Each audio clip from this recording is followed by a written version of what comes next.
As he passes by a modest school, a widowed executive sees a well-dressed girl standing alone before the father-daughter dance. "All of them have a dad to dance with except me," she cries, her voice choked with abandonment. Moved by the girl's pain, he agrees to be her partner that magical night, not imagining how much it would change his own story. The Boston skyline loomed grey and lifeless outside the window of Michael Thornton's Bentley, a perfect mirror to the emptiness that had consumed him for the past 6 months. At 52, the CEO of Thornton Enterprises had everything money could buy, yet nothing that mattered anymore. "Cancel the board meeting, Robert," Michael said, his voice hollow as he addressed his driver of 15 years. "Tell them I'm sick or something." Robert Jenkins glanced at his boss through the rearview mirror, concern etched on his weathered face. "Sir, this is the 3rd meeting you've missed this month. The merger with—" "I said cancel it," Michael interrupted, loosening his tie. The silk felt like a noose. "Pull over here." Robert slowed the car on Commonwealth Avenue, confusion evident in his expression. "Here, sir.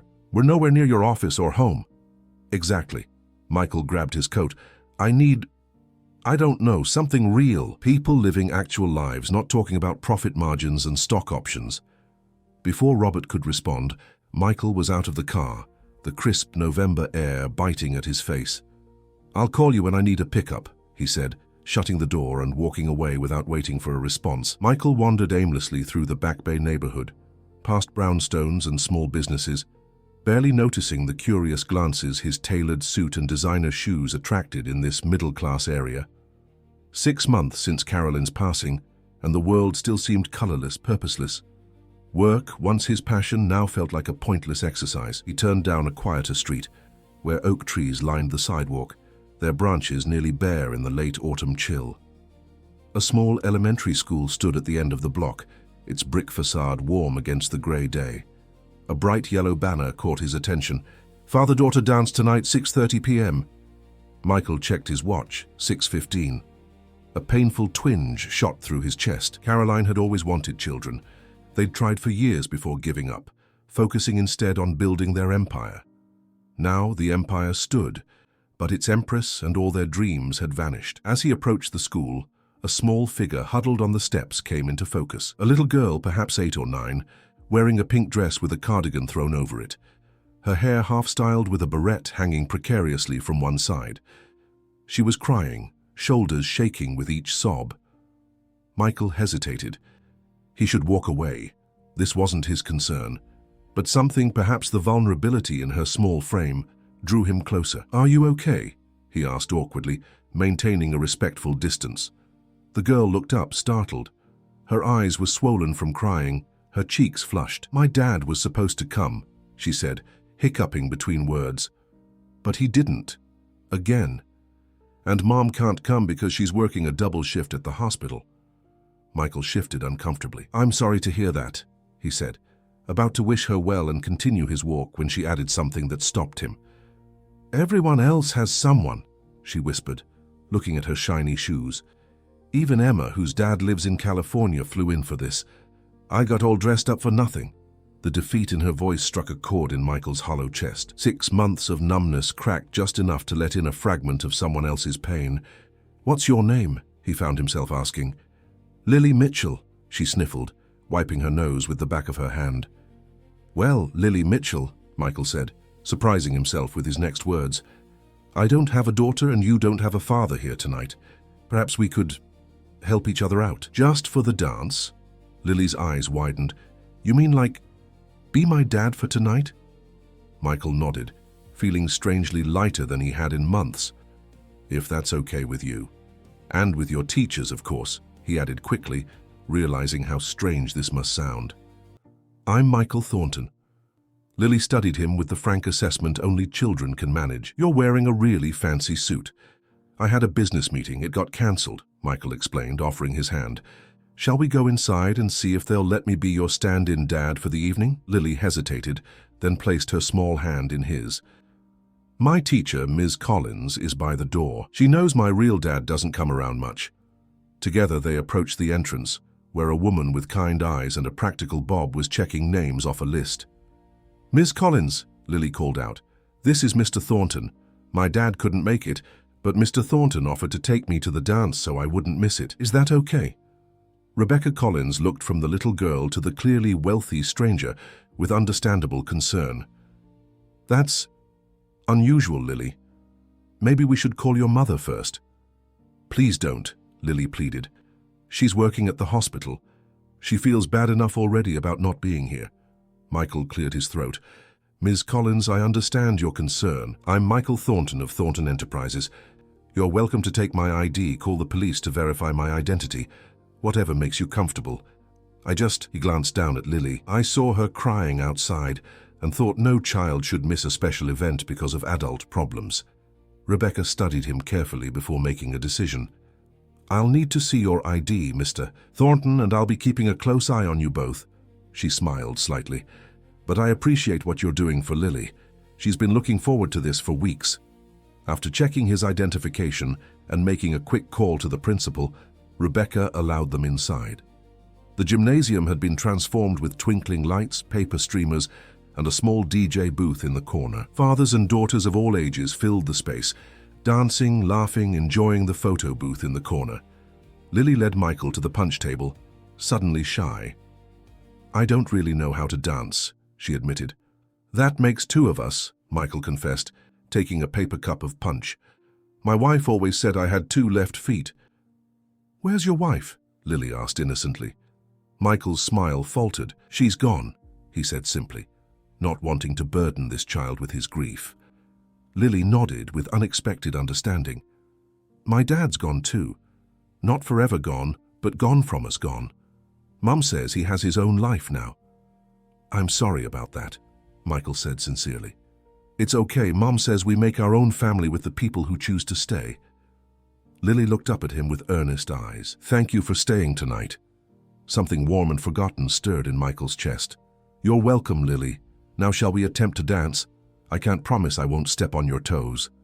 Lily giggled, the sound bright and healing. "I'll teach you. We learned the box step in gym class." For the next 2 hours, Michael forgot about board meetings and profit margins. He forgot about empty penthouses and sleepless nights. He learned the box step badly.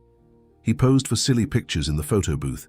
He met Lily's friends, who eyed his expensive suit with awe before deciding he was actually pretty cool when he joined their conga line. When the DJ announced the last dance, Lily looked up at him with a smile that reached her eyes. This was the best night ever. "Thank you, Mr. Thornton." "Call me Michael," he said, realizing he meant it. "And thank you, Lily. I needed this more than you know." As they swayed awkwardly to a slow song, Michael felt something he hadn't experienced in 6 months. Peace. Not happiness, not yet, but a moment of quiet in the storm of grief. He looked down at this child who had, for a few hours, allowed him to be something other than a widower or a CEO. Just a stand-in dad, doing his best. The doors to the gymnasium burst open, and a woman in scrubs rushed in, her face flushed from hurrying. "Lily," she called, scanning the room frantically. "That's my mom," Lily exclaimed, waving enthusiastically. "Mom, over here!" "Look who danced with me."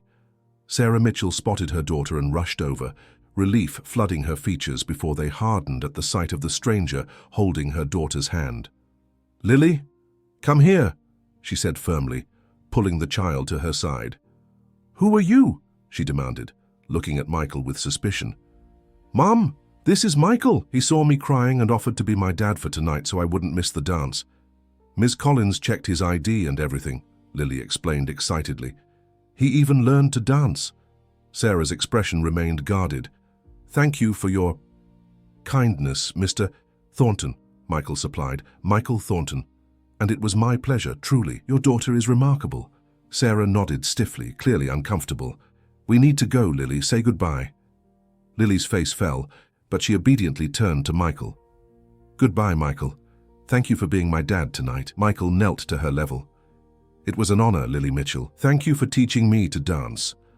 As Sarah led Lily away, the child turned back once more, waving with a smile that somehow made the world seem a little less gray. Michael waved back, already feeling the emptiness returning as they disappeared through the doors. Rebecca Collins approached him as he stood alone in the rapidly emptying gymnasium.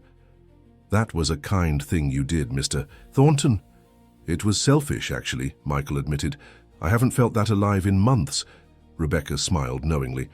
The best connections usually help both people. For what it's worth, I've never seen Lily smile like that at school before. Michael nodded, pulling out his phone to call Robert for pickup. As he walked out into the night, something had changed. The Boston skyline, visible in the distance, no longer seemed quite so lifeless. For the first time in half a year, Michael Thornton felt a flicker of purpose. Sarah Mitchell couldn't sleep. The image of her daughter dancing with a stranger, a wealthy stranger in an expensive suit, kept replaying in her mind. She tossed in bed, checking her phone. 2:17 a.m. In 4 hours, she'd need to get up and start another day of caring for patients as a nurse at Boston Medical Center. "Who is Michael Thornton?" she whispered to her darkened bedroom. The name had been nagging at her since she'd hustled Lily home from the dance. Her daughter hadn't stopped talking about him all the way home, and even as Sarah tucked her into bed. "He was sad, Mom," Lily had said, her eyes serious. "But not when we were dancing, then he was happy." Sarah reached for her laptop and typed his name into the search engine. The results made her sit up straight. "Michael Thornton, CEO of Thornton Enterprises," she read aloud. "Articles about business acquisitions, philanthropy, and..." Her breath caught. The tragic passing of his wife, Caroline Thornton, 6 months ago. Photos showed a distinguished man with salt and pepper hair and kind eyes that seemed dimmed by grief in the more recent images. "Oh my God," Sarah whispered. Sarah, the man who had danced with her daughter, wasn't just any businessman. He was one of Boston's most influential figures. What had possessed someone like him to step in for a crying child he didn't even know? Sarah closed her laptop, feeling a strange mix of gratitude and unease. Tomorrow, she decided, she would call the number on the business card he'd given Lily. In case she ever wanted to talk about the dance, he'd said. She needed to properly thank him and perhaps understand his motivations better. Across town, in his penthouse overlooking the Charles River, Michael sat in his home office, nursing a glass of scotch and staring at the business card in his hand. Sarah Mitchell's name was printed in simple type. Sarah Mitchell, RN, Boston Medical Center, alongside a phone number. He'd asked for it from Rebecca Collins after Sarah and Lily had left, feeling an inexplicable need to make sure they were okay. "Are you going to call her or just stare at the card all night?" Robert's voice came from the doorway. His driver had become something of a confidant in the months since Caroline's passing. Michael sighed. "I'm not sure. I probably frightened her, approaching her daughter like that." "You made a child happy," Robert said simply. "That counts for something." "I've never felt like that before, Robert," Michael admitted. "Not even in the boardroom after closing a billion-dollar deal. Just peaceful." "Present." Robert nodded knowingly. "Children have that effect. They pull you into the moment."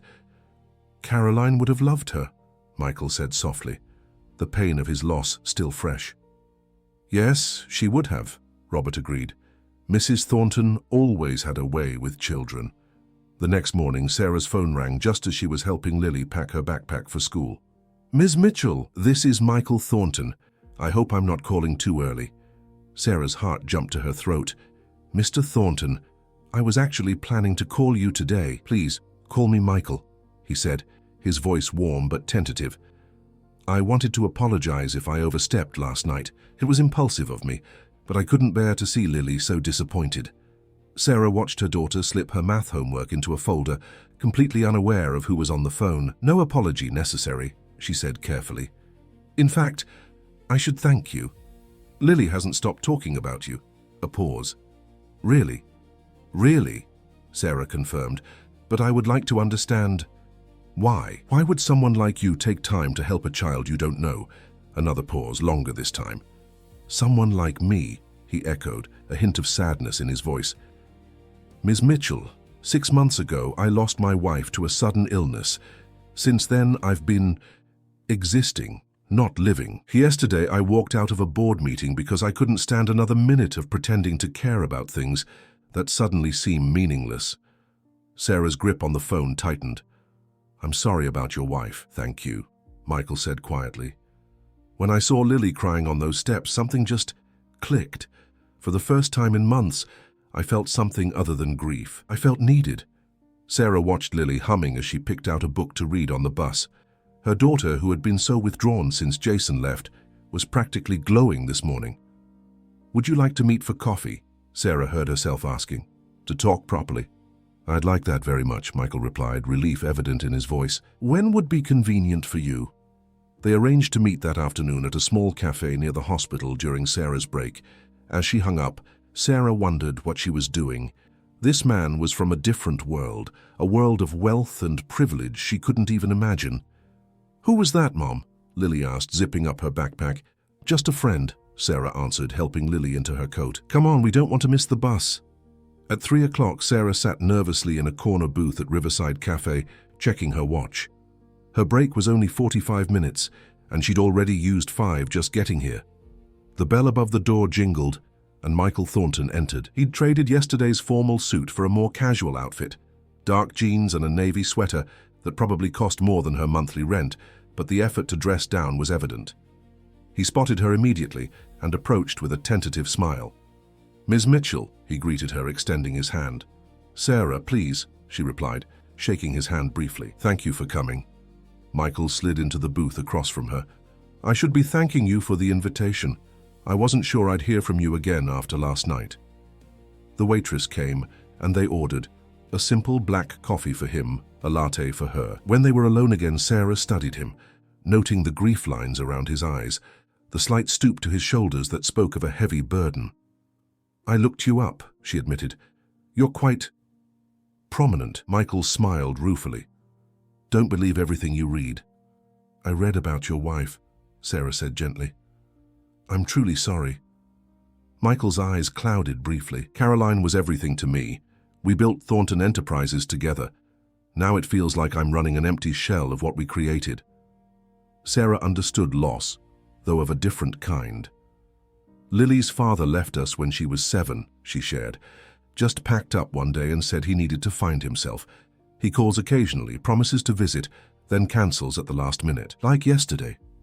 "That must be incredibly difficult for both of you," Michael said, genuine concern in his voice. "It is. But we manage." Sarah wrapped her hands around her warm mug. "Mr. Thornton, Michael, I appreciate what you did for Lily. I truly do. But I'm also concerned about what happens next. She talked about you all night, asking if you could come to her soccer game next weekend. She gets attached easily, and she's been disappointed enough." Michael nodded, understanding in his eyes. "I had no intention of inserting myself into your lives and then disappearing," he said earnestly. "But I won't lie to you, Sarah. Being with Lily last night was the first time I felt purpose since Caroline passed. If you'd allow it, I'd like to be a friend to Lily, to both of you." Sarah studied him carefully. "What exactly are you proposing?" "Nothing inappropriate," Michael assured her quickly. "Perhaps I could help Lily with her homework sometimes. Take her to a park on a weekend to give you a break, I promise. No expensive gifts, no unfulfillable promises. And if there ever comes a time when I can't continue, I'll speak to you first, not Lily." The sincerity in his voice was unmistakable. Still, Sarah hesitated. "Why us? You could volunteer with any number of children's organizations if you wanted to help kids." Michael considered her question thoughtfully. "Because it was Lily I found crying on those steps. Because for whatever reason, the universe put us in the same place at the same time when we both needed something the other could provide." He smiled slightly. "I don't normally believe in fate, but yesterday felt significant." Sarah couldn't argue with that. Something had shifted in Lily overnight. A spark had returned to her eyes that Sarah hadn't seen since before Jason left. "All right," she said finally. "We can try this, slowly. Maybe you could come for dinner this weekend. Get to know Lily in a normal setting?" The relief and joy that transformed Michael's face made Sarah catch her breath. It was like watching the sun break through storm clouds. "I'd be honored," he said simply. As they finished their coffees, exchanging phone numbers and setting a time for Saturday dinner, Sarah found herself wondering if she was making a huge mistake or opening the door to something her little family desperately needed. "One more thing," she said as they prepared to leave. "No showing up with expensive gifts. We're not a charity case." Michael nodded seriously. "Understood. Would flowers be acceptable? My mother raised me never to arrive empty-handed." Despite herself, Sarah smiled. Flowers would be fine. As they parted ways outside the cafe, Sarah returning to the hospital and Michael to his corporate office, neither noticed Rebecca Collins watching them from across the street, a thoughtful expression on her face. Back at school, Lily sat in Rebecca's classroom during art period, carefully drawing a picture of a tall man in a suit dancing with a little girl in a pink dress. "That's a lovely drawing, Lily," Rebecca commented, kneeling beside her desk. "Is that you and the gentleman from last night?" Lily nodded, adding a big smile to the man's face. "That's Michael. He was my dad for the night." Rebecca studied the child's face, noting the happiness there that had been absent for so long. "You really liked him, didn't you?" "He listened to me," Lily said simply, as if that explained everything. "Not pretend listening like my real dad does on the phone, real listening." Rebecca squeezed Lily's shoulder gently. "Well, I'm glad you had a good time. Do you think he might come back sometime?" Lily asked, hope evident in her voice. Rebecca thought about the two adults she'd just seen meeting at the cafe, the careful way they'd spoken to each other, the tentative connection forming. "You know what, Lily? I think he just might." The aroma of Sarah's homemade lasagna filled the small apartment as she glanced nervously at the clock. 6:28 p.m. Michael would arrive at 6:30. She smoothed down her simple blue dress for the third time, wondering why she felt so anxious. This wasn't a date, it was dinner with a man who had been kind to her daughter. "Mom, is my hair okay?" Lily bounded into the kitchen, twirling to show off her carefully brushed hair and favorite purple dress. Sarah smiled, touched by her daughter's excitement. "You look beautiful, sweetheart." "Do you think Michael will like the picture I drew him?" Lily asked, clutching the carefully folded artwork. "I'm sure he'll love it," Sarah assured her, just as the doorbell rang. Lily sprinted to the door before Sarah could stop her, flinging it open with unbridled enthusiasm. "Michael, you came!"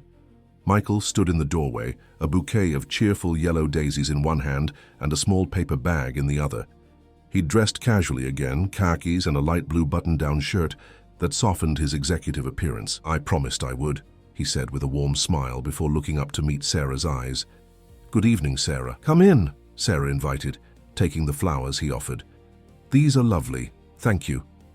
"And this," Michael said, kneeling to Lily's level, "is for the dance instructor who saved me from complete embarrassment the other night." He handed her the paper bag. Lily peeked inside and gasped, pulling out a book. "The Secret Garden. Ms. Collins read us the first chapter in class, and I told you I wanted to know what happened next." Sarah raised an eyebrow, impressed that he had remembered such a detail from their conversation at the dance. "It was my wife's favorite book as a child," Michael explained, standing. "I hope that's okay. I remembered our no expensive gifts rule." "It's perfect," Sarah acknowledged, genuinely touched by the thoughtfulness. "Dinner's ready if you'd like to wash up." The meal began somewhat awkwardly, with polite small talk about the weather and Lily's school, but Lily's natural exuberance soon broke through the adult's reserve. "Michael, did you know I'm going to be in the school play?" "I'm a tree, but I have 2 whole lines," she announced between bites of lasagna. "A tree with lines, that sounds like a very important tree," Michael responded seriously. "The most important tree in the forest," Lily confirmed. "Mom's helping me practice, but she has to work a lot." Sarah flushed slightly. "I do my best with the shifts I'm given." "Mom's the best nurse in the whole hospital," Lily informed Michael proudly. "She takes care of the really sick people." "I'm sure she is," Michael agreed, his respect evident as he looked at Sarah. "What department do you work in?" "Oncology," Sarah replied quietly. Something passed across Michael's face, a shadow of grief quickly controlled. "That must be challenging work." "It is," Sarah acknowledged, "but rewarding too." The conversation flowed more easily after that.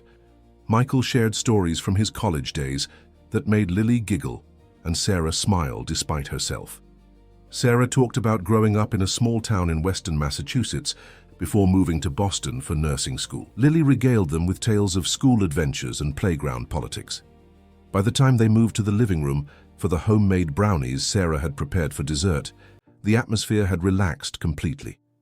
Michael sat cross-legged on the floor with Lily, examining her collection of seashells gathered during a rare beach vacation the previous summer. "This one's my favorite," Lily said, handing him a perfectly formed spiral shell. "Mom says it's called a chambered nautilus. The animal inside builds a bigger room each time it grows." "That's a good way to live," Michael observed, "always making room to grow." Sarah, watching from the couch, was struck by how natural he seemed with Lily. No condescension, no forced enthusiasm, just genuine interest. It was a stark contrast to Jason, who had always seemed slightly bewildered by his own daughter, as if unsure what to do with a child who wasn't a miniature version of himself. "Almost bedtime, Lily," Sarah announced, noticing it was approaching 8:30. "But Mom," Lily protested, "I haven't shown Michael my rock collection yet." "The rocks will still be here next time," Sarah said, then paused, realizing she'd assumed there would be a next time. Michael caught her eye, a question in his gaze. Sarah gave a small nod. "Your mum's right," Michael told Lily. "Besides, I have a proposition for both of you. I typically spend Sunday mornings in the Boston Public Garden. They have swan boat rides this time of year. Would you like to join me tomorrow?" Lily's eyes widened with delight. "Swan boats? Can we, Mum? Please." Sarah hesitated. "I don't know. I have laundry to catch up on and your room needs cleaning. I could help with my room in the morning before we go," Lily offered eagerly. "Please, Mom. Michael's never been on the swan boats." Sarah looked at Michael in surprise. "You haven't? I thought all Bostonians had that experience." Michael shrugged. "Caroline and I always meant to go, but we were always too busy. Work always seemed more important than living." The simple admission, tinged with regret, made Sarah's resistance crumble. "All right. Swan boats it is." After Lily had reluctantly gone to bed, but not before extracting a pinky promise from Michael that he wouldn't forget about tomorrow, Sarah walked him to the door. "Thank you for dinner," Michael said. "It's been a long time since I've had a home-cooked meal, or such pleasant company." "Thank you for being so good with Lily," Sarah replied. "She can be intense." Michael smiled. "She's wonderful. Reminds me a lot of Caroline, actually. That same enthusiasm for life." A comfortable silence fell between them, neither quite ready to end the evening. "May I ask you something personal?" Sarah finally ventured. "Of course. Do you have any children of your own? I realized I never asked." A flicker of old pain crossed Michael's face. "No, Caroline and I tried for years. Fertility treatments, specialists. Nothing worked. Eventually we focused on the business instead." He glanced toward Lily's bedroom door. "I think that's part of why I connected with Lily so quickly. She offered me a glimpse of what might have been." Sarah touched his arm lightly. "I'm sorry." "Don't be," Michael said. "For the first time in months, I'm feeling grateful for what is, rather than mourning what isn't." The next morning dawned clear and crisp, perfect weather for the public garden. Michael met them at the entrance, casually dressed in jeans and a light sweater, looking years younger than he had at their first meeting. Lily skipped between the adults as they strolled through the garden, pointing out ducks and squirrels with equal excitement. When they reached the pond, Lily gasped at the sight of the swan boats gliding across the water. "They're beautiful," she exclaimed, tugging both adults toward the ticket booth. Once aboard, Lily insisted on sitting between Sarah and Michael, chattering happily as their boat paddled around the pond. Sarah found herself relaxing, enjoying the simple pleasure of a Sunday outing, something she rarely had time for as a single working mother. "Look, Mom, ducklings!" Lily pointed to a mother duck leading a line of tiny ducklings near the shore. "Make way for ducklings," Michael said. "Have you read that book, Lily? It's set right here in this garden." "We have it at school," Lily confirmed. "Ms. Collins reads it to the kindergartners." As if summoned by her name, a familiar figure appeared on the shore. Rebecca Collins waved when she spotted them, her surprise evident even from a distance. "Ms. Collins," Lily waved enthusiastically. "Look, I'm on a swan boat with my mom and Michael." When they returned to shore, Rebecca was waiting, a curious smile on her face.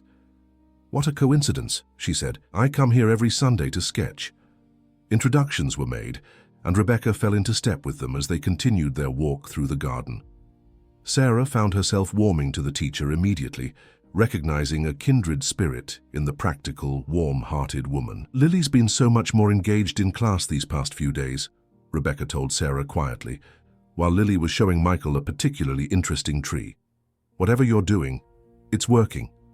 Sarah glanced at Michael, who was listening intently as Lily explained the difference between oak and maple leaves. "I think we just got lucky," she said. Rebecca followed her gaze. "Sometimes the universe puts the right people in our path at the right time." The morning stretched into afternoon. They had lunch at a small cafe near the garden, where Rebecca joined them before taking her leave. As she departed, she squeezed Sarah's hand and whispered, He seems like one of the good ones. By the time they parted ways that evening, a new routine had been established. Michael would come for dinner on Wednesdays to help Lily with her homework, and they would spend Sunday mornings together doing something simple. The museum, the park, the library. Weeks passed. The crisp fall air gave way to winter's chill.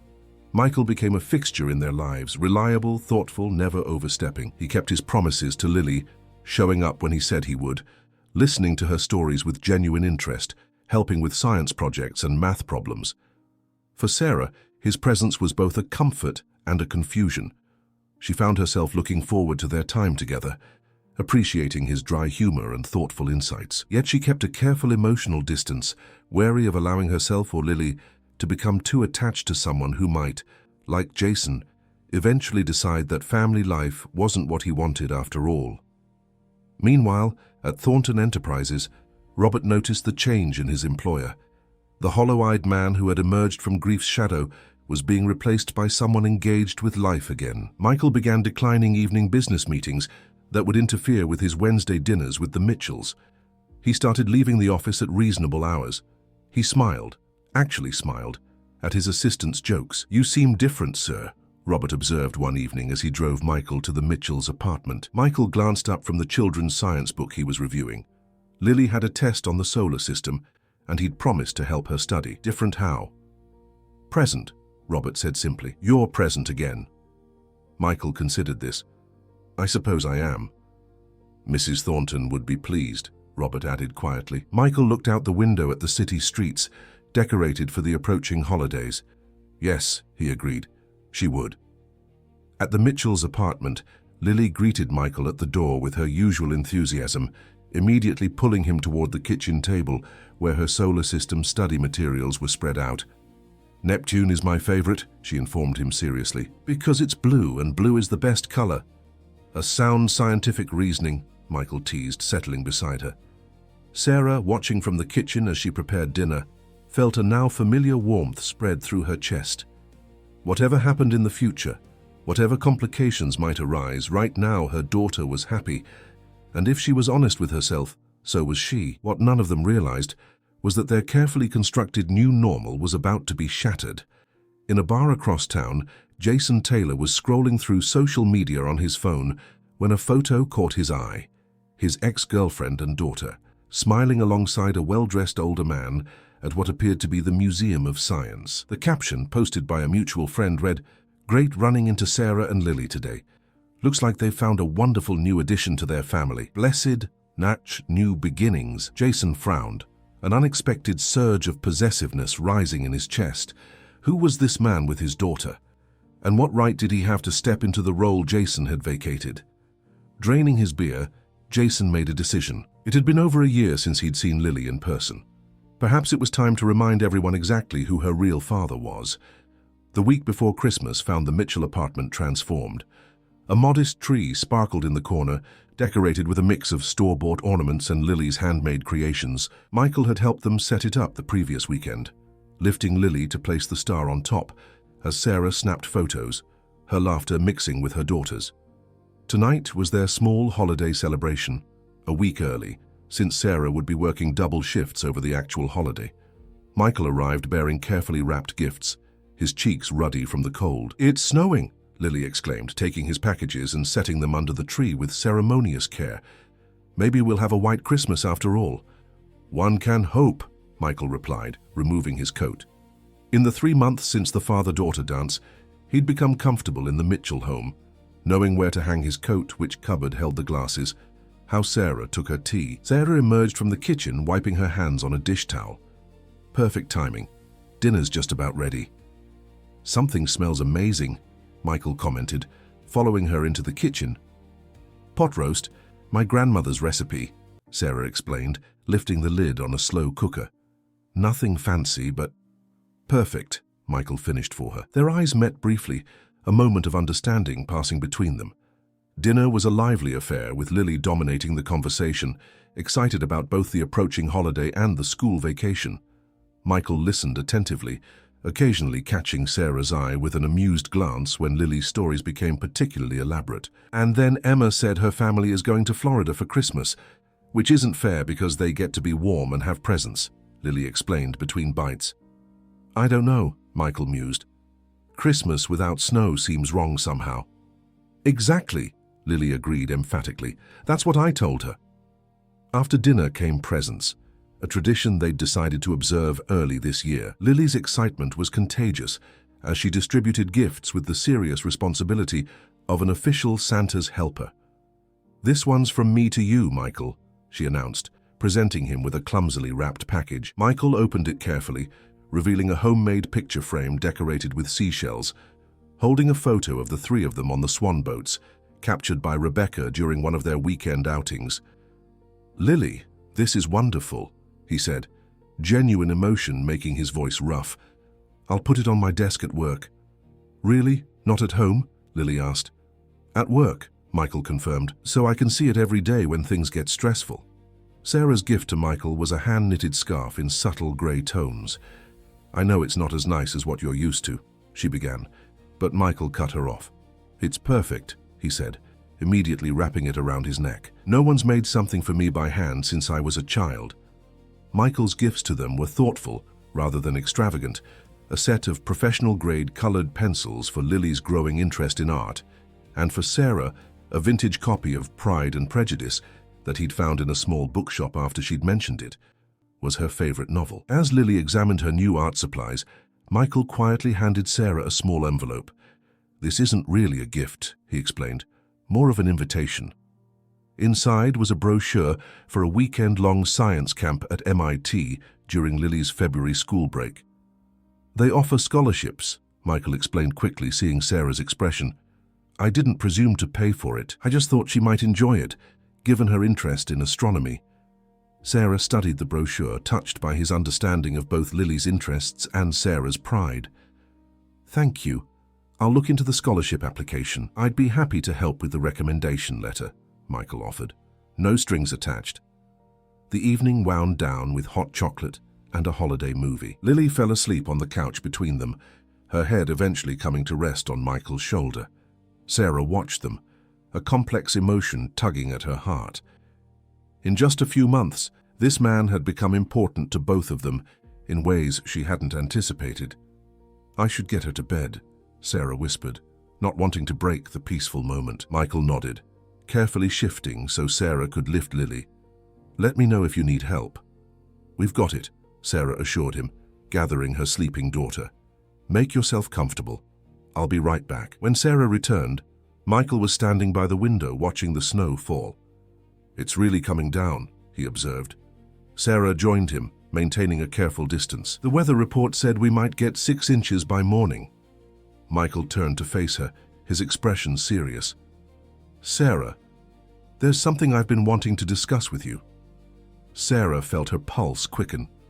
Oh, I've been offered a position heading our European operations. It would mean relocating to London. The words hit Sarah like a physical blow. London, she repeated. That's a big opportunity. It is, Michael agreed. 6 months ago I would have accepted without hesitation. But now you have other considerations, Sarah finished for him, trying to keep her voice neutral. Yes. Michael's eyes searched hers. I've become very fond of you and Lily. The thought of not seeing you both regularly is difficult. Sarah stepped back slightly, wrapping her arms around herself. Michael, we've always been clear that your involvement in our lives comes with no obligations. You should make this decision based on what's best for you, not, but that's just it, Michael interrupted gently. What's best for me has changed. Before I met you and Lily, my work was everything. Now I'm not so sure. The moment hung between them, fraught with unspoken feelings. Sarah was saved from responding by the sudden harsh ring of her cell phone. I'm sorry, she apologized, checking the screen. Unknown number, but I should take it. It might be the hospital. Michael nodded, giving her space as she answered. Hello? Sarah listened, her expression changing from confusion to shock. Jason, how did you... Yes, I'm home. No, this isn't a good time. What? No, you can't just... She lowered the phone, looking pale. That was Jason, Lily's father. He's in Boston and wants to see her. Tomorrow. Michael's face tightened. After more than a year of absence, he just calls out of the blue. He says he's been seeing pictures online Of us. Of you with Lily. Sarah ran a hand through her hair, her distress evident. He doesn't sound happy. What are you going to do? Michael asked carefully. I don't know. Legally, he has visitation rights, though he's barely used them. Sarah sank onto the couch. I can't believe this is happening now. Michael sat beside her, maintaining a respectful distance. Whatever you need, I'm here. Sarah looked at him, conflict evident in her eyes. That's just it, Michael. I'm not sure what your role should be in this situation. Jason is Lily's father, regardless of how inconsistent he's been. I understand, Michael said, though his expression suggested otherwise. Would you prefer if I step back for a while, until things are settled with Jason? The question hung in the air, highlighting the precarious nature of their arrangement. Before Sarah could answer, a small voice came from the hallway. Mom, why are you talking about my dad? Lily stood in her pajamas, clearly having awakened and overheard at least part of their conversation. Sweetheart, you should be in bed, Sarah said, quickly composing herself. Is Dad coming to see me? Lily asked, her expression unreadable. Sarah sighed, patting the couch beside her. Come here, sweetie. Lily approached slowly, her eyes darting between her mother and Michael. Is it true? Is he coming? He called and said he'd like to see you tomorrow, Sarah confirmed gently. Do I have to see him? Lily's voice was small. Sarah and Michael exchanged surprised glances. I thought you'd be excited, Sarah said carefully.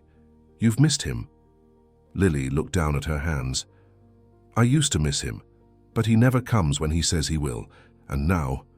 Now what, sweetie? Sarah prompted. Lily glanced at Michael, then back at her mother.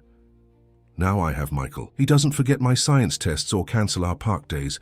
He's like a real dad. The simple statement hung in the air, its implications enormous. Michael looked stunned, his eyes suddenly bright with moisture. Lily, Sarah began, unsure how to navigate this emotional minefield. Michael has been wonderful to us, but Jason is still your father. Biologically, Lily said with the straightforward clarity of a child. But Michael is here. Dad just isn't. Sarah pulled her daughter close, kissing the top of her head. It's complicated, sweetie, but I think you should at least see your father tomorrow. He's made the effort to come to Boston. Lily didn't respond immediately, then finally nodded against her mother's shoulder. Okay, but can Michael be here too? Sarah hesitated, looking at Michael. I don't think that would be a good idea for this first visit, honey. Your dad might feel uncomfortable, but I'd feel uncomfortable without Michael, Lily countered with impeccable child logic. Michael cleared his throat. Lily, I think your mum is right. This should be time for you and your father, but I promise I'm not going anywhere. How about I take you both to the Children's Museum the day after? We can see the new dinosaur exhibit. Lily considered this compromise. Promise? Pinky promise, Michael confirmed, extending his little finger solemnly. After Lily reluctantly returned to bed, Sarah walked Michael to the door. I'm sorry about all this, she said quietly. Don't be, Michael replied. Life is messy. I knew that when I asked to be part of yours. Still, this can't be what you signed up for. Ex-drama and all. Michael smiled slightly. Sarah, I'm a 52-year-old widower who wandered into a school dance and found something I didn't even know I was looking for. Nothing about this situation is conventional. Sarah nodded, acknowledging the truth in his words. The London position can wait, Michael said firmly. At least until things settle here. I won't make any decisions while you're dealing with this.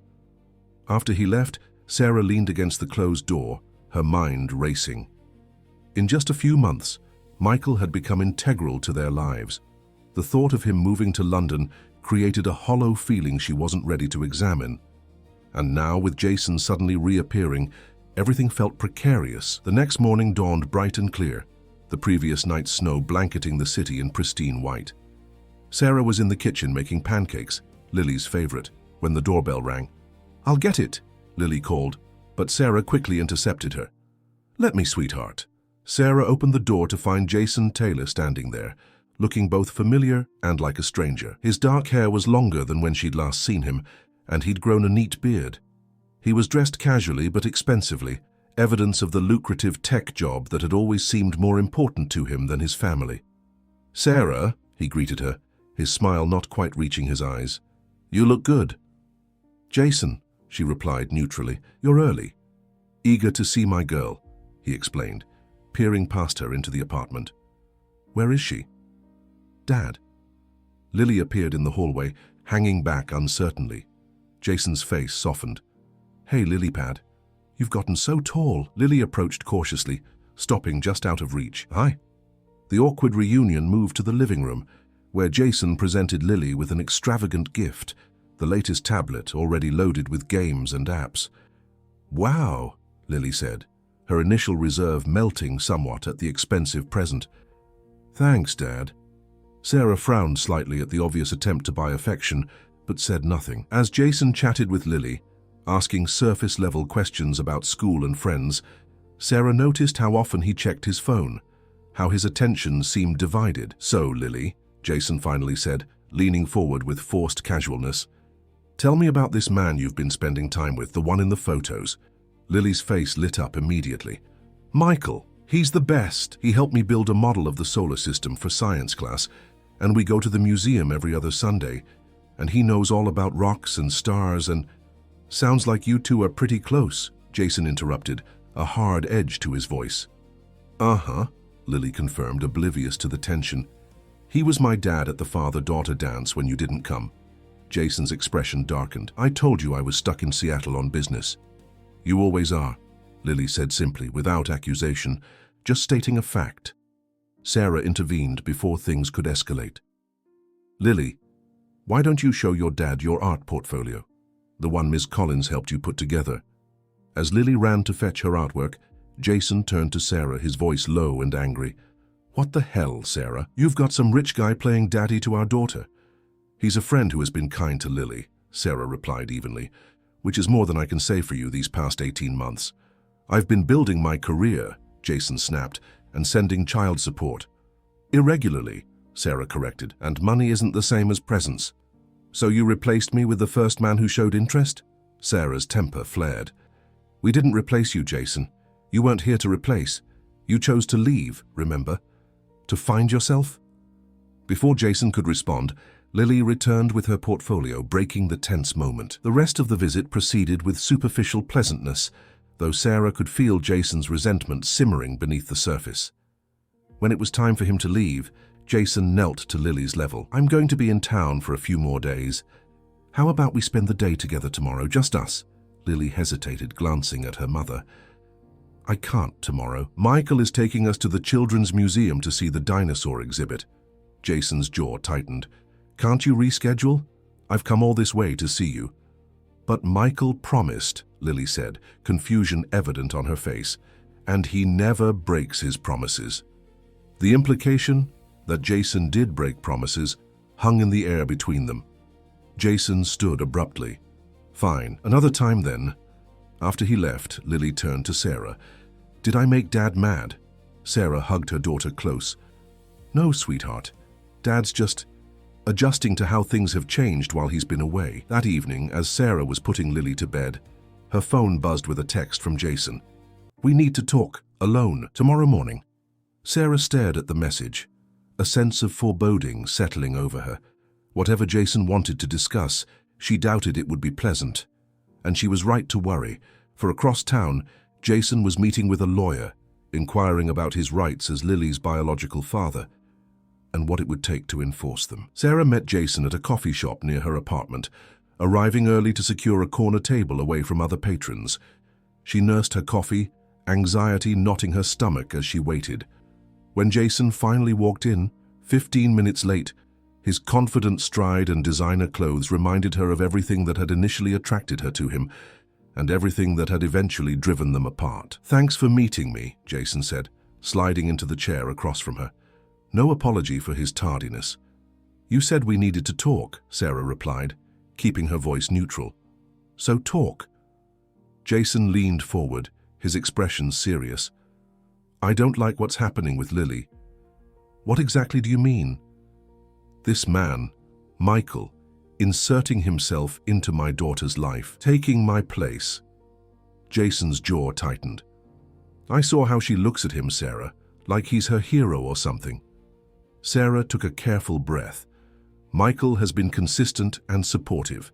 Lily responds to that. Are you sleeping with him? Jason asked bluntly. That is absolutely none of your business, Sarah replied, heat rising to her cheeks. But for the record, no. Michael is a friend to both of us. A friend who takes my kid to museums and helps with homework and plays daddy at school dances. Jason's voice rose slightly. Come on, Sarah. What exactly are you implying? I'm saying it's inappropriate, Jason snapped. I'm her father, not some random rich guy with a savior complex. Sarah struggled to maintain her composure. Jason, you've seen Lily in person exactly twice in the past 18 months. You've cancelled more video calls than you've kept. You can't just disappear from her life and then be upset when she forms attachments to other people who are actually present. I've been building something, Sarah, Jason insisted. A future, for all of us, potentially. Sarah stared at him. What are you talking about? My startup is taking off. We just secured second-round funding. I'm going to be able to provide for Lily in ways we never imagined. He reached across the table, attempting to take her hand, but she pulled away. I've been thinking about us, Sarah. About making things right. There is no us, Jason, Sarah said firmly. You made that clear when you walked out. People change, I've changed. He sat back, his expression hardening. But that's not really the point right now. The point is that I don't want this stranger raising my daughter. He's not raising her, I am. With his help, Jason countered. Look, I've spoken to a lawyer. I have rights as her biological father. A cold feeling spread through Sarah's chest. Are you threatening me? I'm stating facts, Jason replied evenly. I paid child support. I have legal visitation rights that haven't been properly accommodated. And now there's this inappropriate relationship with a man old enough to be your father, who's clearly trying to replace me. This is ridiculous, Sarah said, her voice tight with anger. You're the one who chose to leave. You're the one who's been inconsistent. And now you're jealous because someone else has been kind to your daughter? I want more regular access to Lily, Jason stated, every other weekend at minimum. And I want your assurance that this Michael person will step back. Sarah stood, gathering her coat. You don't get to disappear for over a year and then dictate terms, Jason. If you want to be more involved in Lily's life, prove it with actions, not threats. I'm serious, Sarah, Jason called as she headed for the door. If you don't cooperate, I'll petition for joint custody, maybe even primary custody. Sarah paused, turning back to face him. On what grounds? Parental alienation, for starters. Introducing inappropriate adult relationships into her life. My lawyer says I have a case, especially now that I have financial stability. The threat hung in the air between them. Sarah wanted to dismiss it as empty, but the determined look in Jason's eyes gave her pause. If you really cared about Lily's well-being, you wouldn't put her through a custody battle. Ball's in your court, Jason replied. Let me know what you decide. Sarah left the cafe, her hands shaking as she pulled out her phone. She needed advice, professional advice, but legal representation was expensive. Still, she had to protect Lily. She called the one person she knew would understand. Michael, I need help. An hour later, Sarah sat in the plush waiting room of Lawson & Murray, one of Boston's most prestigious family law firms. Michael sat beside her, a steady, calming presence. You didn't have to do this, Sarah said quietly. These lawyers must cost a fortune. Margaret Lawson is an old friend, Michael replied. She's the best family lawyer in Massachusetts. And yes, I did have to do this. Lily's happiness is at stake. Before Sarah could respond, a sleek silver-haired woman emerged from an office doorway. Michael Thornton, she greeted him warmly. It's been too long. Michael stood, embracing the woman briefly. Margaret, thank you for seeing us on such short notice. For you? Always. Margaret turned her attention to Sarah. And you must be Ms. Mitchell. Please come in. In Margaret's elegantly appointed office, Sarah explained the situation, her history with Jason, his lengthy absence, his sudden reappearance, and threats of a custody battle. Margaret listened attentively, occasionally making notes. And your relationship with Mr. Thornton is, she asked delicately. We're friends, Sarah replied firmly. Michael has been a support to both me and Lily during a difficult time. A male friend who spends significant time with your daughter, Margaret clarified. I'm not judging Sarah. I'm assessing how opposing counsel might frame the situation. Michael has been nothing but appropriate, Sarah insisted. He's been a positive influence in Lily's life. Margaret nodded. I believe you, but family court can be unpredictable. Judges tend to favor biological connections, especially when the parent in question doesn't have a history of abuse or neglect. He has a history of absence, Sarah pointed out. Absence that could be explained by work commitments and building financial security, Margaret countered gently. Courts often give biological parents chances to redeem themselves. Sarah felt her heart sink. So you're saying he could win? I'm saying it's complicated, Margaret replied. If he can demonstrate financial stability, suitable living arrangements, and a genuine desire to be involved in Lily's life, he could potentially be granted joint custody.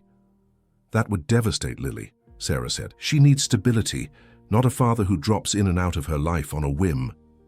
Then that's what we need to emphasize, Margaret said, making another note. Lily's need for consistency and how disruptive a sudden change in custody arrangements would be to her well-being. Michael, who had been quietly listening, finally spoke. What about character witnesses, people who can attest to Sarah's parenting abilities and Lily's current state of well-being? Extremely helpful, Margaret confirmed.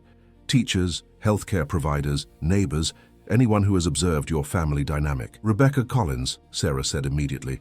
Lily's teacher. She's seen the changes in Lily since everything.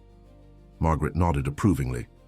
Perfect. Also, we'll need documentation of Jason's inconsistent child support payments and cancelled visitations. The consultation continued for another hour, with Margaret outlining potential strategies and preparations. When they finally left the office, Sarah felt simultaneously better prepared and utterly exhausted. I can't afford her, she said quietly as they walked to Michael's car. I can, Michael replied simply. Michael, I can't let you... Sarah, he interrupted gently. Please let me do this. Not just for Lily, but for you. And selfishly for me too. The thought of Lily being taken away. He didn't finish the sentence, but he didn't need to. Sarah looked at this man who had in just a few months become so important to them both. Thank you, she said finally. But we need to be clear about boundaries. Jason's already using our friendship against me. Michael nodded. Whatever you think is best. Should I step back for a while? The question hung between them, weighted with implications. Sarah thought of Lily's face lighting up whenever Michael arrived, of the stability he'd brought to their lives, of the quiet moments when the three of them felt like a real family. No, she decided firmly. We're not going to let Jason dictate our lives. But we should be careful. That evening, as promised, Michael took them to the Children's Museum. Watching Lily excitedly explain dinosaur facts to him, Sarah couldn't imagine removing this relationship from her daughter's life. Whatever happened with Jason, they would find a way to protect what they'd built. The next few weeks passed in a blur of legal preparations and tense negotiations. Jason, perhaps realizing the seriousness of Sarah's legal representation, moderated his demands somewhat. He agreed to supervised visitation to re-establish his relationship with Lily gradually, rather than pushing immediately for overnight stays. These visits were difficult for everyone. Lily, confused by her father's sudden interest and still hurt by his past absences, was polite but reserved. Jason, unused to the patient work of rebuilding trust with a child, alternated between extravagant gifts and visible frustration when Lily didn't respond as enthusiastically as he hoped. He brought me another tablet, Lily told Sarah after one such visit. I already have the one he gave me before. That was thoughtful of him, Sarah replied neutrally. I guess, Lily said, fiddling with her pencil as she worked on homework. But Michael helps me with my science project and reads with me and doesn't just buy me stuff. These honest observations were both heartwarming and concerning to Sarah. She wanted Lily to have a relationship with her father, but she couldn't force the connection, especially when Jason seemed more interested in competing with Michael than truly understanding his daughter. The situation took another turn when Eleanor Mitchell, Sarah's mother, arrived for an unexpected visit. At 65, Eleanor was a practical, no-nonsense woman who had raised Sarah alone after her husband abandoned them when Sarah was just 5. I came as soon as I heard about the custody nonsense, Eleanor announced, wheeling her suitcase into Sarah's apartment. That man has some nerve disappearing for over a year and then acting like father of the year. Mom, I appreciate the support, but no buts, Eleanor interrupted. You need backup, and I'm it. Besides, I haven't seen my granddaughter in months. Lily was delighted by her grandmother's arrival, but Eleanor's presence added another layer of complexity to the already tense situation. She was immediately suspicious of Michael, questioning his motives and watching his interactions with Lily like a hawk.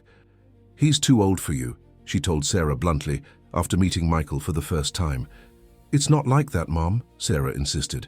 "Maybe not yet," Eleanor replied skeptically, "but I've seen the way he looks at you, and the way you look at him when you think no one's watching." Sarah blushed despite herself. "He's been a good friend during a difficult time, that's all." Eleanor's expression softened slightly. "Just be careful, Sarah. Men have a way of making big promises and then leaving when things get tough. I don't want you or Lily getting hurt again." "Michael isn't Jason," Sarah said quietly. "He's different. For your sake, I hope so," Eleanor replied, unconvinced. The tension culminated one evening when Jason arrived for his scheduled visit with Lily, only to find Michael helping her with a school project at the kitchen table. Eleanor was preparing dinner and the scene looked uncomfortably domestic. "What is this?" Jason demanded from the doorway. "Some kind of replacement family." "Jason," Sarah began, trying to defuse the situation. "You're early. Lily's just finishing her homework." "With him," Jason said, glaring at Michael. "Always with him." Michael stood calmly. "I was just leaving," he said, gathering his coat. "Lily, remember what we talked about with the project. Focus on what interests you most about the rainforest." "Okay, Michael," Lily replied, seemingly oblivious to the tension. "Will you still come to my presentation on Friday?" Before Michael could answer, Jason interjected, "I'll come to your presentation, Lilypad. What time is it?" Lily looked surprised. "Really, it's at 2 o'clock, but you have work, don't you?" "I'll make it work," Jason insisted. "I want to be there." As Michael quietly slipped out, nodding respectfully to both Sarah and Eleanor, the atmosphere in the apartment remained charged. Jason's visit was stilted, his attention divided between Lily and checking his phone. When he left, promising to return for Lily's presentation, Eleanor shook her head. "That man is motivated by jealousy, not love," she observed. "He only wants Lily because someone else values her." "Mom," Sarah admonished, glancing at Lily, who was thankfully out of earshot in her room, "that's not fair." "Isn't it?" Eleanor challenged. "Where was he for the past year? Where was he when she had strep throat 3 times last winter, or when she cried herself to sleep missing him?" Sarah had no answer for that. The truth was, Jason had been consistently absent during the hardest moments of Lily's life. And now, his sudden interest seemed more about possessiveness than genuine concern for his daughter's well-being. That night, Sarah lay awake, anxiety gnawing at her. The court date for the custody hearing was approaching, and despite Margaret's assurances, she couldn't shake the fear that Jason might win, that he might disrupt the delicate balance they'd created, that he might separate Lily from Michael, whose steady presence had become a cornerstone of their lives. Across town, Michael too was awake, staring at the ceiling of his penthouse bedroom. The London position remained open, the company pressing for his decision. The logical choice was clear: take the promotion, advance his career, continue the path he and Caroline had planned. But for the first time in his life, Michael's heart and head were at odds. The thought of leaving Sarah and Lily behind felt impossible, yet staying meant potentially complicating their already precarious situation with Jason. As dawn broke over Boston, both Sarah and Michael made their decisions, unaware that the next day would bring a crisis that would force everyone's true priorities into the open. Friday morning dawned bright and clear, the winter sun casting long shadows across Boston's snow-covered streets. Lily woke earlier than usual, too excited about her rainforest presentation to sleep. Sarah found her practicing in front of the bathroom mirror, clutching index cards covered in her careful handwriting. "You're going to be amazing," Sarah assured her, helping to select the perfect outfit for the big day. "Do you think Dad will really come?" Lily asked, her voice carefully neutral as she laid out her clothes. Sarah hesitated. "He said he would, but do you think he will?" Lily pressed, displaying the hard-earned skepticism of a child who had faced repeated disappointments. "I hope so, sweetheart," Sarah replied honestly. "For your sake." Eleanor appeared in the doorway, already dressed for the day. "If he doesn't, it's his loss. You've got plenty of people who won't miss it for the world." "Like Michael," Lily said, brightening. "He helped me practice 3 times. Sarah and Eleanor exchanged glances. Since their conversation about Michael, Eleanor had softened somewhat, reluctantly acknowledging that his influence on Lily had been positive. "And Grandma and me," Sarah added, kissing the top of Lily's head. "Now hurry up," or we'll be late for school." The morning passed in a blur of activity. Sarah dropped Lily at school with promises to return for the presentation, then headed to the hospital for a short shift. Eleanor went grocery shopping, determined to prepare a special celebratory dinner regardless of how the presentation went. At 1:30, Sarah arrived at the school, finding Rebecca Collins helping students prepare in the classroom. "Lily's a bit nervous," Rebecca confided. "She keeps looking at the door." Sarah's heart sank, knowing exactly who her daughter was hoping to see. "Jason promised to come. Her father," she clarified, though Rebecca was well aware of the situation. "And Michael?" Rebecca asked. "He'll be here," Sarah said with certainty.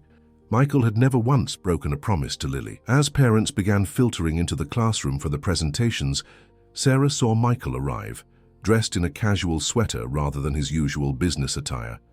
He carried a small bouquet of daisies, Lily's favorite, and spoke briefly with Rebecca before joining Sarah.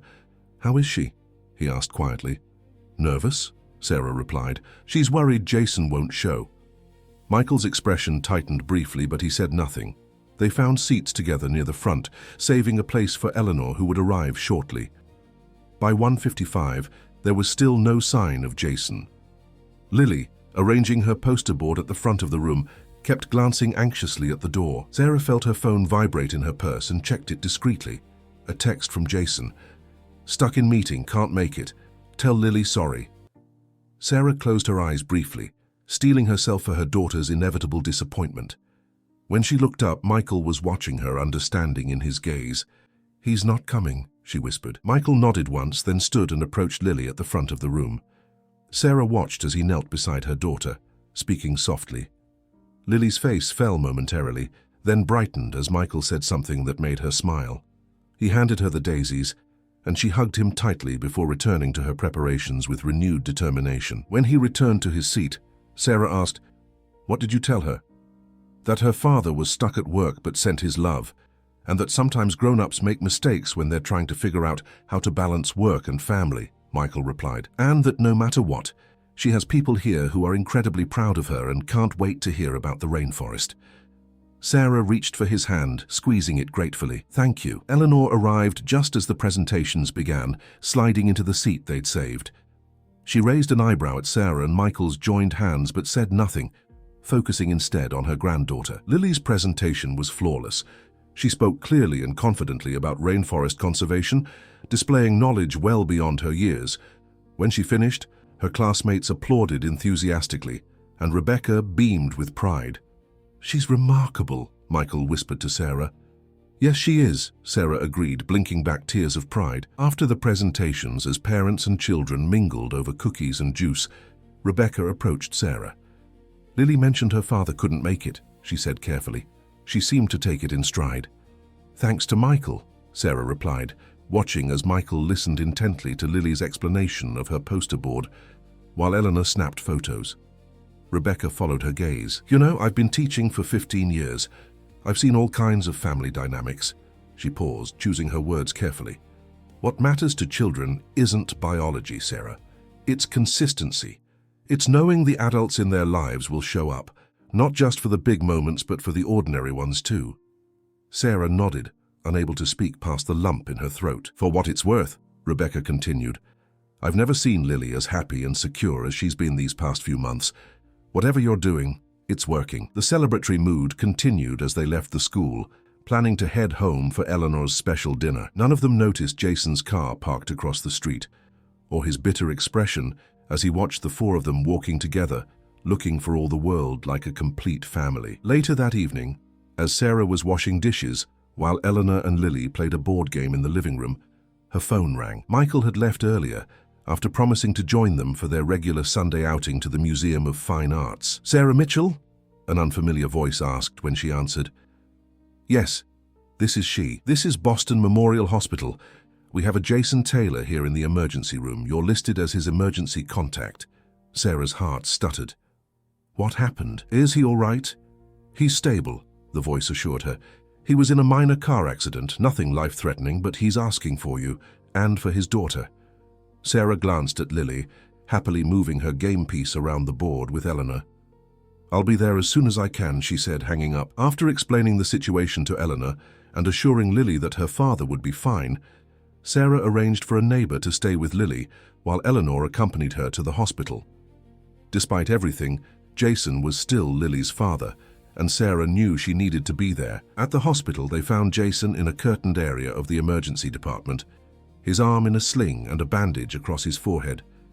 He looked smaller somehow, vulnerable in the hospital gown. "Sarah," he said, his voice rough. "You came." "Of course I came," she replied, approaching his bedside. "What happened?" "Stupid accident. Wasn't paying attention." He glanced past her. "Where's Lily?" "At home," Sarah said. "It's late and I wanted to make sure you were okay before bringing her to a hospital." Jason nodded, then noticed Eleanor standing a few feet away. "Mrs. Mitchell," he acknowledged with a nod. "Jason," Eleanor replied stiffly. An awkward silence fell, broken only by the beeping of machines and the bustle of the emergency department around them. "The doctor says it's just a broken collarbone and some bruises," Jason finally said. "They're keeping me overnight for observation because of the head injury. I'm glad it wasn't worse," Sarah said sincerely. Jason looked away, then back at her, his expression uncharacteristically vulnerable. "I missed her presentation, didn't I?" "Yes," Sarah confirmed. "She did wonderfully, though." "I bet," Jason said softly. "She's smart, like her mum." He hesitated, then added, "Michael was there, wasn't he?" Sarah saw no point in lying. "Yes, he brought her daisies." Jason closed his eyes briefly. Of course he did. When he opened them again, there was a resignation in his gaze that hadn't been there before. "You know, I saw you all leaving the school, the four of you looking like a perfect little family. I was sitting in my car across the street, trying to come up with an excuse for being late." "Jason, no, let me finish," he interrupted. "I was angry, jealous. I drove off too fast, not paying attention, and that's how I ended up here." He gestured to his injuries. "It gave me time to think, though, about what I'm really doing, why I'm really fighting for custody." Eleanor stepped forward. "And what conclusion did you reach?" Jason looked at the older woman, then back at Sarah. "That I've been trying to claim a role I haven't earned. That maybe Lily's better off with the dad who shows up, not the one who shares her DNA." Sarah sat carefully on the edge of the bed. "What are you saying, Jason?" "I'm saying I'll drop the custody petition," he said quietly. "I'll still want to see her, still want to be part of her life, but on your terms.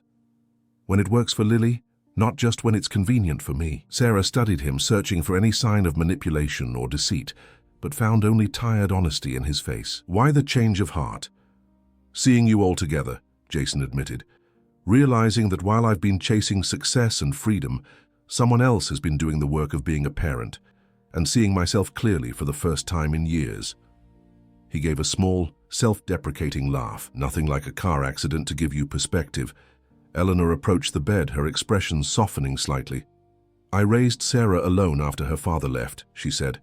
"It wasn't easy, but we managed, and when I see how she's raising Lily, I couldn't be prouder." She fixed Jason with a penetrating look. "Being a parent isn't about rights, young man. It's about responsibilities. It's showing up every day, not just when it's convenient." "I'm starting to understand that," Jason replied, meeting her gaze steadily. The conversation continued for another hour, the three of them talking more honestly than they had in years. By the time Sarah and Eleanor left, a tentative plan had been established. Jason would begin with regular, scheduled visits, gradually rebuilding his relationship with Lily without disrupting her current stability. "Do you believe him?" Eleanor asked as they drove home. Sarah considered the question carefully. "I think I do. The Jason I knew was stubborn and selfish, but never malicious. I think he genuinely wants what's best for Lily." "And what about Michael?" Eleanor pressed. "Where does he fit into all this?" Sarah gripped the steering wheel tightly. "I don't know, Mom. He's been offered a position in London. He hasn't decided yet, but you're afraid he'll leave," Eleanor finished for her, "just when you've all gotten attached." "It would be the sensible choice for him," Sarah said, trying to keep her voice steady. "It's a huge opportunity." Eleanor studied her daughter's profile in the dim light of the car. "You love him, don't you?" Sarah didn't answer immediately, the question hanging in the air between them. Finally, she nodded. "I think I do, but it's complicated." "Love always is," Eleanor replied simply. "The question is whether it's worth fighting for." When they arrived home, Lily was already asleep. Sarah thanked the neighbor for staying, then sat at the kitchen table with Eleanor, both women nursing cups of tea as Sarah explained the conversation with Jason to her mother in more detail. "So what happens now?" Eleanor asked. "Now we move forward," Sarah replied, "one day at a time." The next morning, Sarah called Michael to update him on the situation. He listened without interrupting, then said, "I'm glad Jason's all right, and I'm glad he's reconsidering the custody battle." "I think seeing the accident as a wake-up call," Sarah said. "He seems genuinely remorseful." "People can change," Michael agreed, "when the right motivation comes along." A pause stretched between them, filled with unspoken questions. Finally, Sarah asked the one that had been weighing on her mind. "Have you decided about London?" "I have," Michael replied, "but I'd rather discuss it in person. Are we still on for the museum tomorrow?" "Of course," Sarah assured him, trying to ignore the knot of anxiety in her stomach. "Lily's been looking forward to it all week." After hanging up, Sarah sat staring at her phone, Eleanor's question echoing in her mind. "You love him, don't you?" Yes, she did, but was love enough to keep him from pursuing the opportunity of a lifetime? And more importantly, did she have the right to ask him to stay? The answers to these questions would come sooner than she expected, for Michael Thornton had made his decision, one that would change all their lives forever. Sunday morning arrived with a gentle snowfall that blanketed Boston in pristine white. Sarah watched the flakes drift past her window, a cup of coffee warming her hands as she contemplated the day ahead. In the living room, Lily chatted animatedly with Eleanor, already dressed in her favorite museum outfit, a blue dress with stars that Michael had once complimented. "Do you think they'll have the butterfly exhibit open today?" Lily asked, practically bouncing with anticipation. "Michael said it might be ready." "We'll find out when we get there," Sarah replied, smiling at her daughter's enthusiasm while trying to quell her own nervous energy. Michael's decision about London loomed over the day. Sarah had barely slept, rehearsing what she might say if he announced he was leaving. She wanted to be supportive, to put his needs first, as he had so often put theirs first. Yet the thought of losing him from their daily lives created a hollow ache she couldn't ignore. Eleanor, ever perceptive, caught Sarah's eye. "Whatever happens," she said quietly, as Lily ran to fetch her coat, "you'll get through it. You always do." "I know," Sarah replied. I don't want to go back to how things were before." "Then tell him that," Eleanor said simply. The doorbell rang precisely at 10 o'clock. Michael's punctuality was one of the many things Sarah had come to rely on, his steady presence a counterbalance to the chaos that had defined much of her life as a single mother. "Michael!" Lily exclaimed, throwing open the door and immediately launching into a detailed explanation of all the exhibits she wanted to see. Michael listened attentively, helping her with her coat while exchanging greetings with Sarah and Eleanor. If he was nervous about the conversation to come, he didn't show it, his warm smile and easy manner unchanged. "Shall we?" he asked, offering his arm to Eleanor with old-fashioned courtesy that made the older woman smile despite herself. The Museum of Fine Arts was hosting a special exhibit on Renaissance art that had Lily fascinated, particularly the sections designed for children with hands-on activities. As she worked on creating a fresco with other children, supervised by museum staff, Michael led Sarah to a quiet corner where they could still keep Lily in sight. "About London," he began without preamble. Sarah steeled herself, determined to be gracious regardless of his decision. "Before you tell me, I want you to know that whatever you choose, Lily and I will support you. You've given us so much, Michael. You deserve to pursue what makes you happy." Michael studied her face. "Even if what makes me happy isn't what's expected of me." Sarah's breath caught. "What do you mean?" "I turned down the position," Michael said quietly. "I'm staying in Boston." Relief flooded through Sarah, followed immediately by confusion. "But why? It's such an incredible opportunity." "Because the most incredible opportunity I've ever had is right here," Michael replied, his gaze steady. "Sarah, before I met you and Lily, I was just going through the motions, building wealth for a future I no longer believed in. You two gave me back a sense of purpose, of meaning." Sarah struggled to find words. "Michael, Please, let me finish," he interrupted gently. "I know our arrangement has been unconventional. I know there are complications with Jason, with your life, with mine. but these past months have shown me what I truly want." He took a deep breath. "I want to be a part of your lives, not just as a friend, but as something more, if you'll have me." The world seemed to still around them, the museum sounds fading into the background as Sarah processed his words. "Are you sure? This isn't just about Lily." Michael shook his head. "It's about both of you. It's about the family we've created together, the connection that grew when none of us were looking for it. I don't want you to regret staying," Sarah said softly, "to wake up one day and resent us for holding you back." "Sarah," Michael said, taking her hand, "I spent 20 years building a global company with Caroline. We achieved everything we set out to do professionally. But the one thing we wanted most, a family, we never found." His voice roughened with emotion. "Until now, I've found it with you and Lily. That's worth more to me than any corner office in London." Tears pricked at Sarah's eyes. "I've been so afraid to admit how much we need you, how much I've come to love you." "You love me?" Michael asked, vulnerability flickering across his face. "Yes," Sarah admitted. "I think I have for a while now, but it seemed impossible. The differences in our lives, our backgrounds." "None of that matters," Michael insisted. "What matters is this." He gestured between them. "What we've built together. What we could continue to build if you're willing." Before Sarah could respond, Lily appeared at their side, proudly displaying her fresco. "Look what I made. It's us at the swan boats." The simple artwork showed 3 figures, a tall man, a woman, and a small girl, sitting in a swan boat surrounded by blue water. In the corner, in careful child's printing, she had written, "My family." Michael knelt to examine the artwork. "It's beautiful, Lily. You've captured us perfectly." "Ms. Collins says art tells stories," Lily explained seriously. "This is our story." Sarah and Michael exchanged glances over Lily's head, the child's innocent perception cutting straight to the heart of what they'd both been feeling. "Lily," Sarah said carefully, "how would you feel if Michael became an even bigger part of our family?" Lily looked between them, her expression puzzled. "But he already is family." "He is," Sarah agreed, smiling at Michael.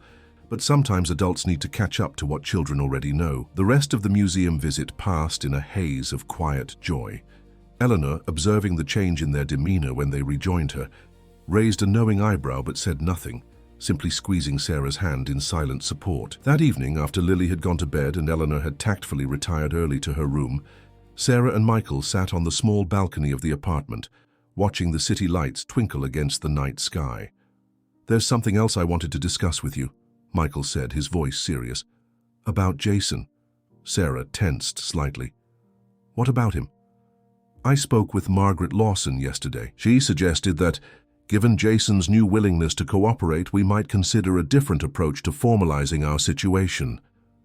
"What kind of approach?" Michael took her hand. "Adoption. If Jason is truly committed to doing what's best for Lily, he might consider allowing me to legally adopt her while maintaining his own visitation rights." Sarah stared at him, stunned. "You would want that? To legally become Lily's father?" "More than anything," Michael said fervently, "but only if you both want it too, and only if Jason agrees. I have no desire to cut him out of Lily's life."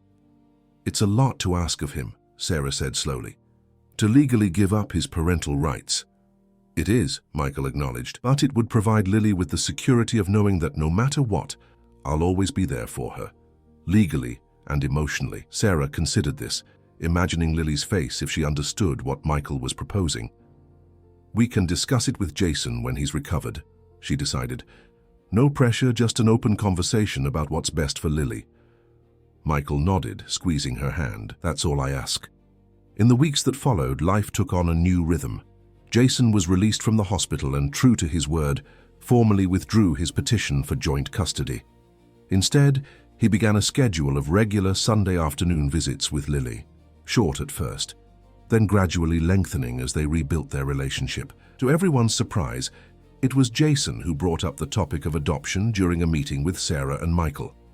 "I've been thinking about what would be best for Lily long-term," he said, uncharacteristically serious. "And I've come to realize that stability is what she needs most. The kind of stability I haven't been able to provide." "Jason, no one's trying to push you out of her life," Sarah assured him. "I know that now," he acknowledged. but the fact remains that Michael has been more of a father to her in the past 6 months than I've been in years. Legally recognizing that seems right. The process wasn't simple. There were forms to fill out, home studies to complete, court appearances to make. Through it all, Michael remained steadfast, handling the legal complexities with Margaret's help, while continuing to build his relationship with both Sarah and Lily. Eleanor, initially skeptical, became one of Michael's strongest advocates after observing his unwavering commitment to her daughter and granddaughter. "He's not like Lily's father or yours," she told Sarah privately.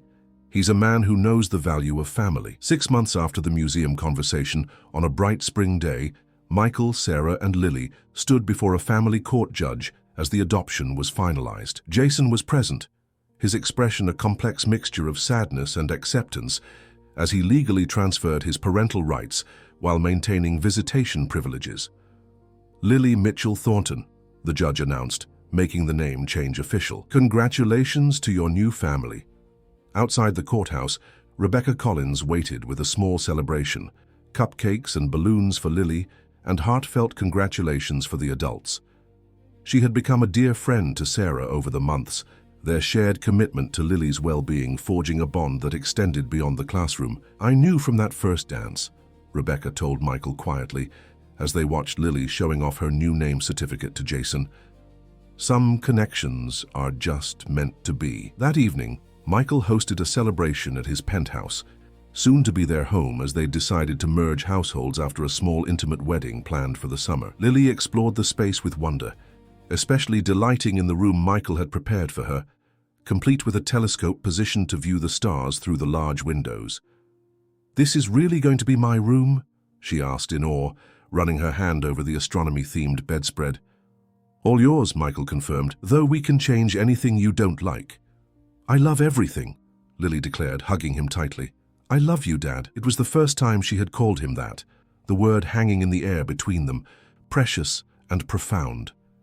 Michael's eyes filled with tears as he hugged her back. "I love you too, Lily, so very much." Later, as Lily showed Eleanor her new room, Michael found Sarah standing on the balcony, looking out over the city they both loved. "Happy?" he asked, slipping his arms around her waist from behind. "Beyond words," she replied, leaning back against him. "If someone had told me a year ago that this would be my life, I would never have believed them." "Life has a way of surprising us," Michael observed, "sometimes painfully, sometimes beautifully." Sarah turned in his arms to face him. "When Caroline passed away, you thought your chance at family was gone forever. And when Jason left, you thought your chance at complete happiness was lost," Michael added. "Yet here we are," Sarah said softly, "building something new from the broken pieces." "Not just building," Michael corrected, "choosing. Every day we choose this family, this life, this love, and I will keep choosing it, choosing you and Lily every day for the rest of my life." As the sun set over Boston, casting golden light across the city they called home, Michael and Sarah sealed their promise with a kiss, both knowing that the family they had created, unexpected, unconventional, and utterly precious, was exactly where they were meant to be. 2 years later, Michael stood in the wings of the elementary school auditorium, a squirming toddler in his arms as he watched Lily, now 11, take center stage for her dance recital. Sarah stood beside him, her face glowing with pride as their daughter executed a perfect pirouette. "She's amazing," Michael whispered, bouncing young James on his hip. The boy, not quite 2, was their unexpected blessing, a child they had conceived shortly after their wedding, completing their family in a way none of them had anticipated. "Takes after her father," Sarah replied with a smile. "Both of them." In the audience, Jason sat with his new girlfriend, applauding enthusiastically when Lily took her bow. Eleanor was beside them, her initial frostiness toward Jason having melted into a cordial relationship based on their shared love for Lily. Rebecca Collins, now the school principal, watched from the side, a satisfied smile on her face as she observed the family she had in some small way helped to create. After the recital, as they gathered for a celebration dinner at their favorite restaurant, Lily presented Michael with a carefully wrapped package. "What's this?" he asked, surprised. "It's not my birthday." "It's for Father's Day," Lily explained. "I know it's next week, but I couldn't wait." Inside was a framed drawing, a family portrait rendered with the improved skill of her years of art lessons. It showed all of them, Michael and Sarah, Lily herself, baby James, Grandma Eleanor, and even Jason, standing together under a bright sun. At the bottom, in Lily's neat handwriting, were the words, "Thank you for choosing us." Michael looked up, meeting Sarah's eyes across the table, both remembering that November evening when a grieving widower had stopped to help a crying child, neither of them knowing that simple act of kindness would change their lives forever. "Thank you for choosing me right back." As the family continued their celebration, their laughter and love filling the restaurant, the truth of their journey was clear to everyone who saw them, that families come in all forms, that love can grow in the most unexpected circumstances, and that sometimes the most beautiful